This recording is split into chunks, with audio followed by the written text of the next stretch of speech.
Bismillahirrahmanirrahim. Assalamualaikum warahmatullahi ta'ala wabarakatuh. Alhamdulillahirabbil alamin wa sallallahu ala sayyidina Muhammadin wa ala alihi wa sahbihi wasallam, amma ba'du. Ada video lewat di beranda saya, itu channel aslinya sih dari Bang Bill Offside sepertinya ya. Termul beliau itu. Ya cuman ya gak apa-apa lah, orang mau termul jadi termul ya silakan saja jadi termul begitu. Cuman termul itu pola pikirnya sudah bisa ditebak. Nah, yang mana kebetulan sependek dari apa yang sudah saya lihat, Bang Bill Offside ini mengundang orang yang di BAP menjadi saksi ahli di dalam penetapan Roy Suryo sebagai tersangka begitu pada akhirnya. Ya, jadi bukan keterangan yang bersangkutan ini satu-satunya, tidak. Cuman katanya di PAP sih, di BAP demikian sebagai ahli digital forensik. Nah, yang menjadi lucu adalah lagi-lagi apa ya, keajegan pola pikir. Itu sekali lagi yang pasti selalu kita lihat, itu keajegan pola pikirnya. Jadi seseorang itu tatkala dia memiliki mail ya, dalam bahasa kitanya itu mailul kolbi, itu kecondongan hati terhadap salah satu pihak, ya akan terlihat kecacatan di dalam berpikirnya sehingga menghasilkan apa ya, natijah itu menghasilkan kesimpulan, menghasilkan konklusi yang tidak ajeg dengan argumentasi yang sebelumnya sudah dibangun atau yang sebelumnya sudah diketahui. Nah begitu. Jadi bagaimanapun ya, yang namanya keahlian itu harus dihargai, harus diakui bagaimanapun itu. Yang mana kalau tidak salah sekarang kita akan melihat perbincangan seorang yang katanya sih di BAP polisi sebagai ahli di dalam digital forensik, yang mana kita sudah tahu padahal ya, Pak Roy Suryo itu sudah sangat lama sekali itu diplot sebagai ahli multimedia tuh Pak Roy Suryo, yang mungkin di dalamnya termasuk ada ilmu turunannya yaitu forensik digital, atau entah itu dari siapa adanya, dari Rismon atau dari Pak Roy Suryo sendiri. Cuman yang jelas dari buku Jokowi's White Paper yang bisa kita akses bersama itu, bahwa penelitian yang dipakai oleh RRT ini cukup berdasar begitu. Dasar metodologinya ada, yang mana secara gampang sekali, mudah sekali orang ini mengatakan itu adalah tidak ilmiah. Nah, supaya cepat kita saksikan saja apa yang mau kita saksikan ini. Sebentar ya. Ini agak agak lama intronya nih. Nah, editan di sana yang bisa Abang informasikan tentang kenapa akhirnya Kapolda membacakan bahwa ternyata ada manipulasi di sana, ternyata ada edit-editan di sana yang di luar menuduh pencemaran nama baik dan sebagainya. Apa tanggapan Abangku?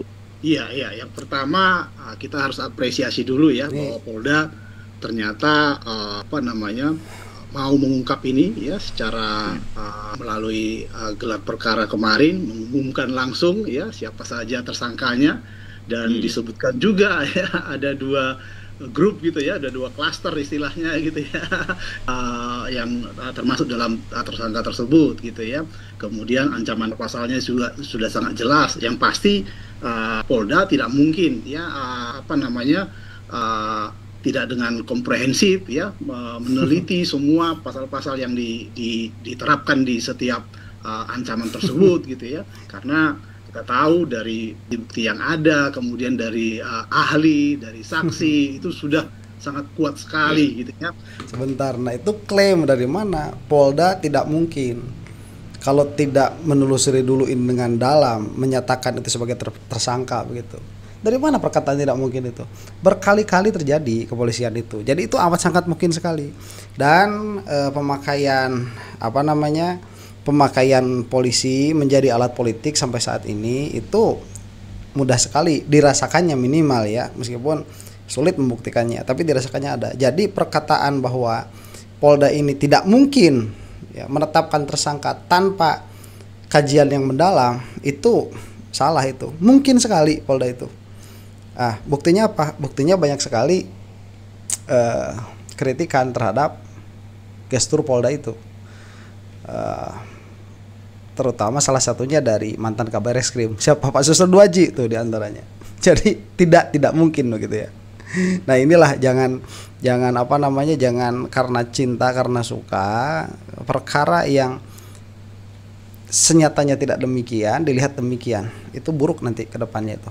Nah, terkait dengan adanya pasal-pasal berhubungan dengan ITE terutama ya, ada unsur yang kalau bahasa awamnya mungkin edit gitu ya, tetapi mungkin lebih condong ya, lebih mudah mungkin orang-orang IT lah gitu ya menyampaikan bahwa itu ada unsur manipulasi atau rekayasa gitu ya, yang membuat seolah-olah penelitian mereka itu adalah penelitian yang benar, padahal tidak sama sekali gitu ya. Penelitian mereka itu tidak sesuai prosedur, tidak sesuai standar, tidak memenuhi mulai dari standar ilmiah maupun etika, itu sangat jauh ya. Sebentar, siapa orang ini? Apa kapasitasnya mengatakan penelitian yang dilakukan Roy Suryo itu tidak standar, tidak standar dengan standar ilmiah?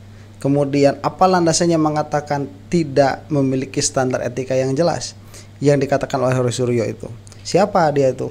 Ya, ini yang harus dilihat sebetulnya oleh Polda Metro, karena kalau Polda Metro ini mau adil itu harusnya dilihat dari dua sisi. Kalaupun memang benar Joshua ini memiliki kompetensi di dalam apa yang diakukan oleh yang bersangkutan ini, dia memiliki kompetensi dalam bidang itu harus dilihat. Sehingga memang itu yang dijadikan alasan ya, bahwa tidak ada kajian ilmiah atau penelitian ilmiah mereka sama sekali tidak ilmiah, itu ya yang disebut oleh Polda kalau nggak salah kemarin dalam gelar perkara tersebut. Ya betul, Polda Metro ada perkataan seperti itu. Pertanyaannya mereka siapa bisa menyatakan seperti itu? Siapa mereka itu? Polda itu. Iya, silakan. Nah, yang diedit itu yang mana Bang sebenarnya? Jadi unsur manipulasi itu kan ada banyak sebenarnya ya, yang bisa dilakukan, bukan hanya mengubah segala macam, tapi rekayasa itu bisa dilakukan. Misalnya gini ya, pada foto pada foto ijazah yang ada bagian fotonya gitu ya, di sana mereka selalu menganggap bahwa tidak ada lintasan merah gitu ya. Padahal hampir semua orang-orang yang paham IT, yang paham multimedia gitu ya, mereka dengan mudah kok menemukan itu lintasan merah itu, meskipun dari sumber foto yang diupload oleh Dian Sandi katakanlah. Tetapi itu mereka tidak fokus ke sana, tapi sengaja mereka membuat dengan analisis yang kontra dengan itu, yang tidak memunculkan itu. Sebentar ya, ini nggak begitu. Jadi upaya di dalam melihat apa-apa yang tersebar di media begitu ya tentang ijazahnya Jokowi itu kalau dianggap asli adalah apa yang diupload oleh Jokowi, itu kan saya sudah lihat kemarin videonya, ada lintasan merah itu yang dicap itu ya. Jadi capnya itu seharusnya dia ada di atas lintasan merah, fotonya Dumantio. Fotonya Jokowi itu ada, bukan fotonya Jokowi, harus ada. Lah dengan metode yang dipakai oleh Roy Suryo tidak ada. Orang ini, Joshua ini mengatakan semua yang paham IT. Loh, semua yang paham IT gimana? Emangnya mereka nggak paham begitu? Kalaupun memang betul yang dikatakan Joshua ini bahwa orang-orang yang paham di dalam masalah IT itu bisa tracing ya, garis merah itu ada, berarti metodologi yang dipakai berbeda. Kan tinggal dilihat nanti yang valid mana begitu, kalaupun ada. Nah makanya ini tadi permasalahannya ini bukan di dalam penyidikan seharusnya penyelesaiannya, tetapi di kamar yang lain. Berulang kali itu dikatakan. Seharusnya kalau memang ini ada dispute, dan kita juga tidak melihat mana presentasinya Joshua itu yang mengatakan lintasan merah itu ada. Jadi si capnya itu dia ada di bawah fotonya Jokowi itu dari apa yang diperhatikan atau yang diperlihatkan oleh Roy Suryo dan kawan-kawan lewat metodologi yang mereka pakai. Adapun perkataan Joshua ini nggak ada presentasinya, mana? Cuman omong-omong doang gitu. Nah di situ bisa dianggap unsur rekayasa juga gitu ya. Jadi tidak menyampaikan hal-hal yang sebenarnya. Jadi mengubah, menampilkan hal-hal yang memang sesuai dengan asumsi mereka gitu ya. Bukan sesuai asumsi, kalau memang ada metodologinya yang mana satu metodologi valid, dia tidak memperlihatkan garis merah itu, kemudian metodologi valid yang lain menunjukkan garis merah itu, ya pan pada akhirnya ini menjadi data yang diadukan begitu. Saya rasa ini bukan permasalahannya menjadi manipulasi, bukan manipulasi permasalahannya beda metodologi.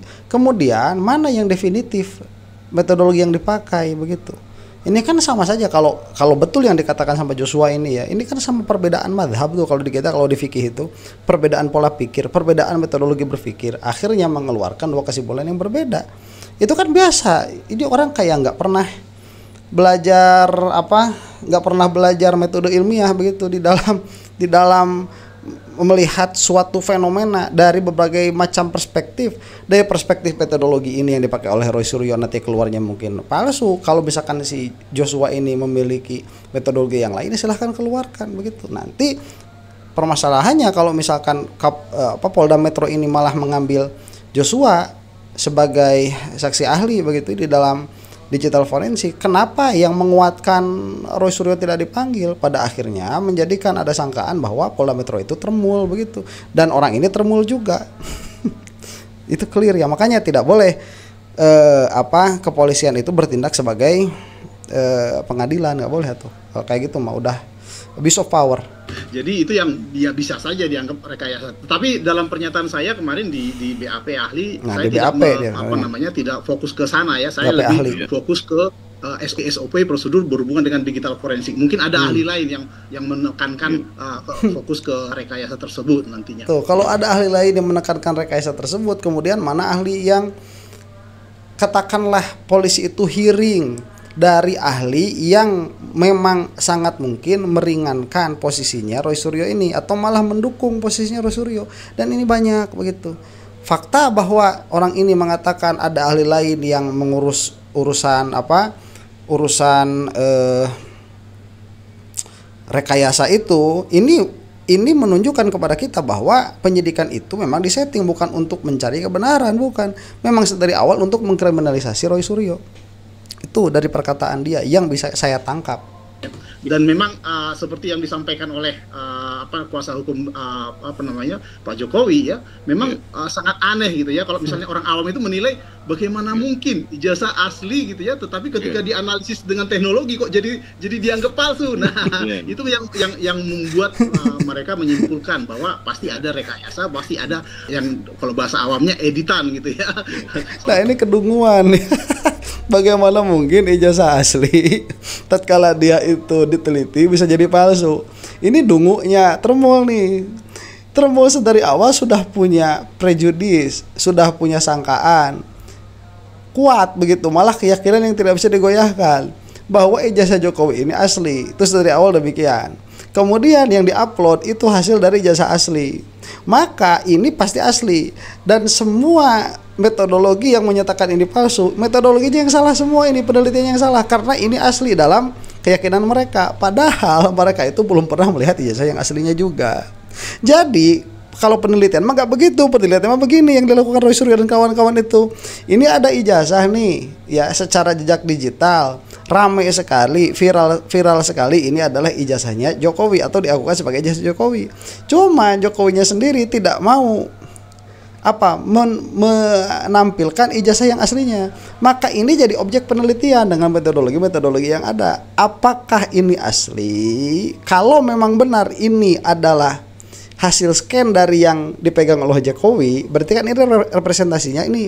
Apakah sebagai representasi dari yang katanya asli itu, ini memang betul asli atau tidak? Begitu. Nanti kalau yang ini dia misalkan diteliti dia palsu, bisa jadi yang aslinya mah ada, makanya 99,9%. Nah, kalau si termul mah nggak begitu pola pikirnya. Sedari awal ini pasti asli. Maka semua metodologi yang mengatakan ini tidak asli, maka metodologinya salah, penelitinya itu penista. Penelitinya itu kriminal. Tuh pola pikir termul mah seperti itu. Makanya hopeless kita itu ngomongnya. Ini seperti ini kok malah dijadikan ahli digital forensik lagi, mana sih? Polda Metro itu, aduh.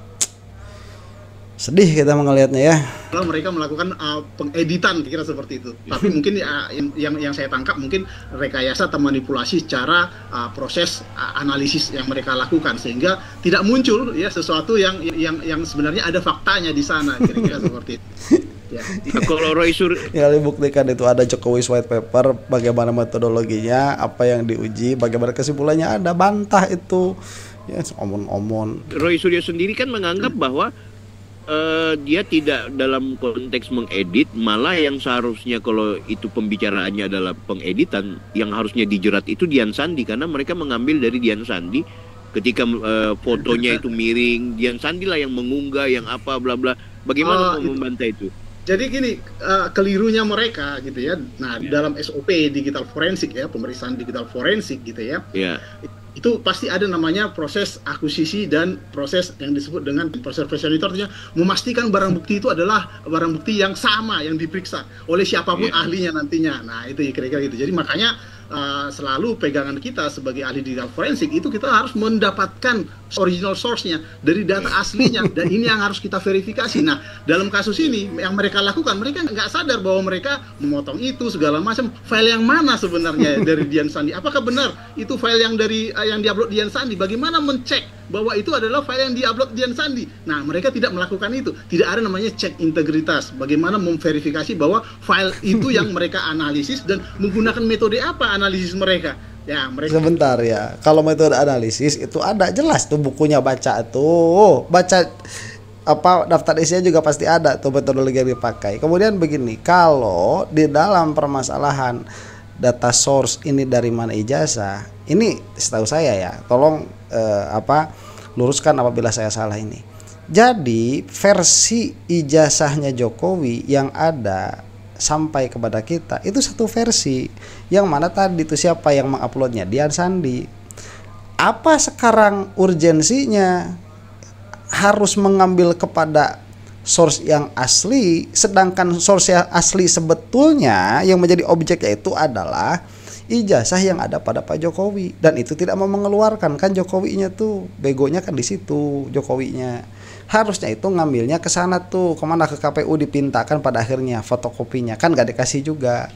Ada yang pertama kali muncul itu yang di internet itu. Nah, apakah itu yang dipakai yang dikeluarkan oleh Dian Sandi? Lah, nama Dian Sandi keluarnya dari mana? Itu kan sudah ditelusuri mungkin ya. Kemudian apakah ada source yang lain atau tidak? Nah, itu kan setahu saya tidak ada source yang lain dalam pengertian yang berbeda begitu. Mana nih yang berbeda? Ada berapa versi uploadan ijazahnya Jokowi itu? Dan yang dibilang asli pun oleh Termul ya kemarin, yang tadi saja barusan dikatakan sama orang ini, yang ada garis merahnya, itu kan ijazah yang itu juga. Jadi bagaimana suatu bukti dikatakan asli oleh mereka, tetapi mereka pula tidak mengetahui dari mana sumber asalnya, source-nya dari mana. Mereka juga tidak melaksanakan hal itu. Ini menjadi tidak urgent pada akhirnya. Kenapa? Karena yang tersebar itu hanya satu versi, tidak dua versi, tiga tidak versi. Kalau misalkan ada beberapa versi, nanti versi-versi itu dulu mungkin yang akan dibandingkan. Apakah itu terjadi? Tidak. Makanya menunjukkan kepada kita itu hanya satu versi. Kalau itu hanya satu versi dan keluarlah nama seseorang, ini nama seseorang ini dari mana nanti keluarnya, saya tidak tahu apakah dari Roy Suryo atau dari orang yang bersangkutan sendiri. Selesai permasalahan. Ini adalah yang diakukan sebagai ijazahnya Pak Jokowi. Apakah itu betul yang dipegang oleh Pak Jokowi sesuai dengan itu? Nggak tahu sampai keluar ijazah fotokopian yang dipakai oleh Jokowi di kemarin di mana, di Jakarta, sampai keluar itu, oh ternyata identik, kan begitu. Makanya senang banget kemarin Roy Suryo, oh ternyata yang kita teliti selama ini sama dengan apa yang dipakai oleh Pak Jokowi. Kalau begitu, ini nih sebagai representasi dari itu pasti palsu, ini mah nggak bakal gue, maka itu pun pasti palsu 99,9%. Begitu orang ngomong seperti itu, loh, penelitian seperti itu, lah kok ditersangkakan? Heran saya, negara Indonesia mau jadi apa? Kita selalu menyebut ELA itu udah salah kaprah dari awal. Kita sampaikan ELA tidak bisa digunakan untuk menganalisis ya keaslian dari sebuah ijazah fisik gitu ya. Dia hanya bisa menganalisis kemungkinan ya adanya tampering atau manipulasi di file digitalnya atau gambar digitalnya. Nah, ini udah kita sampaikan berulang kali gitu ya. Iya, memang siapa juga yang menghukumi itu. Ini pola pikirnya harus jelas dulu. Jokowinya tidak mau mengeluarkan ijazahnya. Jadi yang bisa kita ambil itu apa? Yang bisa kita ambil itu ini nih sebagai representasi yang katanya itu adalah ijazah Jokowi, dan Jokowi pun tidak menolak itu adalah representasi dari ijazah Jokowi, dan yang diambil dari KPU pun persis dengan apa yang ada di digital itu yang ramai di internet. Kemudian apa tadi Ella ya. Kemudian ini apakah ada tempering atau tidak, itu justru untuk memastikan apakah ini raw dari apa mentah langsung begitu ya, dari scanning langsung di upload, atau dia itu sebelumnya ada tempering dulu atau ada rekayasa dulu. Entah tuh bagaimana hasil dari elanya. Cuman kan itu metodologi yang dipakai untuk mengantarkan ke sana. Siapa juga ELA ini yang dipakai untuk menghukum ijazah asli? Ya kagak lah. Itu pun tidak pernah dikatakan sama Roy Suryo dan kawan-kawan setahu saya. Dari mana orang yang punya kesimpulan seperti itu? Dijadikan ahli Polda Metro. Termula kok dijadikan ahli. Karena mereka tidak memahami prosedur itulah ya, sehingga mereka ya dianggap memanipulasi gitu kan. Itu hal yang wajar ya. Kenapa? Karena secara prosedur mereka tidak melakukan prosedur yang benar dalam digital forensik gitu ya. Bagaimana proses akuisisi yang benar, bagaimana barang bukti yang benar yang harus diperiksa gitu ya, dan seterusnya. Sehingga sebentar, kemarin tuh ada di Harsh Bueno Point itu ahli digital forensik kalau tidak salah dari Amerika mendukung kok apa yang dikatakan oleh Roy Suryo dan kawan-kawan, dan mereka pun ahli juga. Nggak fair kan sekarang kalau misalkan ini disputed metodologi, kalau kita anggaplah Joshua ini ahli begitu ya, berarti kan ada dispute nih, ada perbedaan pendapat nih di dalam memandang satu data tuh, metodologi mana yang valid dipakai mana yang tidak. Kan tidak fair kalau misalkan sekarang kepolisian hanya memanggil satu, si Joshua saja, yang lain mana kok nggak dipanggil begitu. Itu polisi itu sedari awal ingin gelar perkara, ingin mencari sebetulnya ini bagaimana duduk permasalahannya di lapangan secara real begitu ya, atau sedari awal memang mau memenjarakan Roy Suryo dan kawan-kawan ya. Kalian pegang senjata hebat lah, bawa pegang senjata, bawa bintang di sini begitu ya, pakai seragam ya, gagah lah, silahkan rasain kalian zolim itu ya. Doanya orang mazlum itu loh dikabul oleh Allah Subhanahu wa taala ya. Sekalian aja biar apa nanti yang celakanya itu bukan cuman kalian aja ya, tuh yang menzolimi orang tuh, istri kalian tuh celaka, anak kalian celaka, ibu bapak kalian celaka, kalau masih ada nenek kakek kalian tuh celaka, sekalian aja kayak gitu. Ini kan fairnessnya nggak ada, keadilannya tidak tercapai di situ. Kalau mau berlagak, cowboy itu polisi mau berlagak sebagai apa, pengadilan, menentukan mana yang salah sedari awal tanpa melihat dispute-nya di mana permasalahan ini. Joshua aja orang kayak gini sendirian dijadikan ahli itu di BAP. Nah kan permasalahannya transparansinya juga nggak ada dari kepolisian itu. Sewenang-wenang ini sudah ya, kezoliman ini mah. Asa punya senjata, punya kuasa begitu, punya borgol, mau ngeborgol orang gitu. Enak banget kalian itu. Ya, Polda Metro ini mah ya dalam kasus ini. Kasus yang lain saya tidak komentar dulu begitu. Dalam kasus ini ngerikan. Cuman gara-gara si Jokowi itu ya. Buat kesimpulan yang keliru atau yang disebut kita sebut namanya bias gitu ya. Dan yang pasti ya salah lah kesimpulan mereka, karena bukti yang ada menyimpulkan sebaliknya gitu. Kira-kira seperti itu Bang Bim. Ya, nilai ya itu setiap langkah dari penelitian Roy Suryo tolonglah dibantah dulu ya sebelum ngomong salah dan lain sebagainya. Ahli ngomongnya nggak ahli begini nih. Kejahatannya di mana Bang? Kalau kemudian mereka menganggap bahwa yang mereka lakukan ini kan cuma analisa dan mereka menggunakan metodologi ilmiah dalam perspektif mereka ya. Kalaupun keliru secara metodologi ilmiah, kenapa kemudian harus masuk ke wilayah ranah kriminalisasi gitu? Abang mau membantah ini seperti apa? Iya. Sebentar, ini pertanyaan bagus dari Bang Bill offside ya. Ini pertanyaannya bagus. Bagaimana jawabannya? Apakah sebagus pertanyaannya nih? Jadi gini, dari awal ya kan mereka sudah membuat kesimpulan sebelumnya. Ya. Jadi mereka tidak, bukan karena penelitian mereka ini berakhir menjadi kesimpulan, bukan. Tapi ada kesimpulan dulu ya. Kesimpulan di awal itu bukan berhubungan dengan analisis digital sama sekali. Awalnya mereka hanya melihat fotokopi ijazah gitu ya. Fotokopi ijazah itu berbeda. Oh, tidak ada nomornya. Iya, kira-kira seperti itu ya. Nomor fakultasnya tidak ada, pasti udah salah. Nah, ini yang dibawa mereka. Sebentar, ini dari fotokopi ijazah atau dari hasil scanning ya? Pertanyaannya itu. Kalau saya sih begini, pola pikirnya dari awal ya. Kenapa punya kecurigaan Jokowi ini palsu nih? Apa ijazahnya? Dari kebodohan Jokowi. Saya melihatnya dari situ. Jadi tidak ada koherensi di antara apa yang dilakukan Jokowi itu lulusan UGM dengan cara ngomongnya, cara mikirnya, nggak ada koherensi. Ini jangan-jangan orang nggak pernah kuliah begitu ya? Jangan-jangan nggak pernah kuliah. Kemudian kan kalau Yosuryo nggak dari situ, entah dari mana. Apakah dari fotokopi? Betul, saya nggak tahu karena fotokopi ijazah itu kan baru didapatkan kemarin tuh, jauh-jauh hari setelah diteliti dulu yang hasil scanning itu.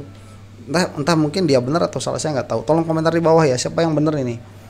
Di bawah mereka sehingga mereka melakukan pencarian pembenaran dengan cara ya seolah-olah mereka ahli digital forensik lah, dengan analisis ELA, seolah-olah dengan digital forensik menganalisis lintasan merah segala macam, padahal jelas-jelas dengan mata telanjang pun bisa kelihatan sebenarnya lintasan merah itu sudah masuk ke dalam lingkup foto yang kotak itu ya kan, meskipun di gambar hitamnya otomatis nggak kelihatan. Kenapa? Kalau kita lihat teori warna ya jelas ya, warna merah itu pasti mengalah kepada warna hitam ketika misalnya pencahayaannya tidak tepat atau dalam foto tidak tepat gitu ya, sehingga inilah yang membuat mereka membuat analisis yang katanya kasat mata kelihatan merah di atas hitam, tapi katanya merah kalah sama hitam. Kemudian dilihat dari segi apa tadi, digital forensik, ada yang mengatakan merahnya nggak ada, itu dari Suryo ya, ada mengatakan merahnya ada, itu kata si Joshua ini. Padahal dia juga mengatakan ini sumbernya juga belum jelas.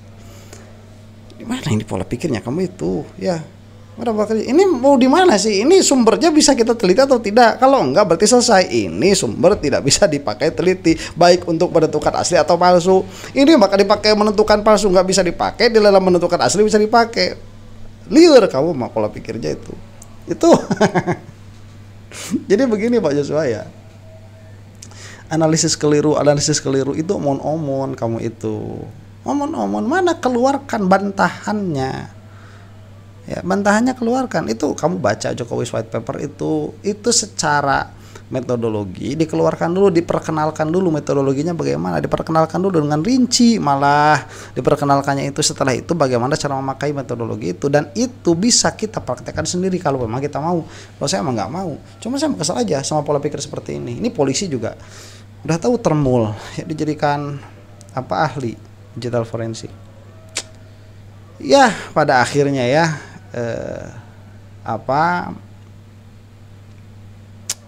kesehatan pola pikir itu mudah-mudahan kembali kepada kita semua ya. Kalau misalkan generasi Gen Z itu, generasi milenial itu sudah terlambat, mudah-mudahan yang Gen Z ini makin pintar, makin cerdas lah. Saya tidak kebayang kalau yang memimpin Indonesia ke depan itu masih orang-orang kayak memimpin sekarang. Yang memimpin sekarang itu kan mungkin kelahiran 70-an mungkin ya. Yang memimpin sekarang tuh yang besar-besarnya tuh kayak di polisi-polisi. Gak tahu kurang apa, gak tahu kurang gizi, gak tahu kurang apa dulu jadi kasih sama orang tuanya, mungkin lagi krisis saat itu ya. Makanya pola pikirnya kayak gini nih, memalukan, mengedepankan emosi. Mudah-mudahan kita semua ada di dalam lindungan Allah Subhanahu wa taala, dan semoga Allah taala segera mengadab orang-orang yang berusaha zalim terhadap penduduk negeri ini. Wallahu taala alam bisawab. Assalamualaikum warahmatullahi taala wabarakatuh.